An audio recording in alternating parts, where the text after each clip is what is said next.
ગમે માતાજીનો ભૂવો હોય ને એ ભૂવો તો માતાજીનો ચીઠીનો ચાકર કહેવાય હો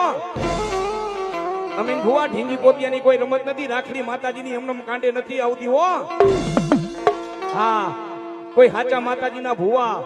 કોઈ હાચા માતાજીના રાવણ દેવ અમીન ભૂવા વેદ માથે વાતો આવી જાય ને કોઈ સમય કોઈ ચોખડી ને કોઈ પલ જગદંબા કોઈ મારા રામના ઘરના દરબારની વાત કરી જાય કોઈ દ્વારકાના કારિયા ઠાકરના ઘરની વાત થઈ જાય અને પંચ બેઠોની વેદ માથે આવીને માતાજી ઊભી રહી જાય ને હે તેથી આપની માલિકો તેથી 9 લાખ તારા હોય ને એમાંથી કદાચ એક તારો તો ધારીને આવ્યા હોય ને અને તેથી માતાજી ઉતરી જાય તેથી ભુવાને કે જાજા મારા ભુવા આ નિશાન પડે ને મારો ભુવો કદાચ પારકા પાદરમાં હાલ્યો જાય અને મારા ભુવા જેથી કોઈ માર કરતો આવતે ત્યાં લગી તારા કાંડે જ્યાં રાખડી છે ને કોઈના બાપની તાકાતથી મારા ભુવા માથે કોઈ ઘા કરે અને ઘા કરવા જાય અને તી પેલા જો એને ઘા ન કરું એ તો દેખા વડિયાની ચામુંડા દેવ નહોતી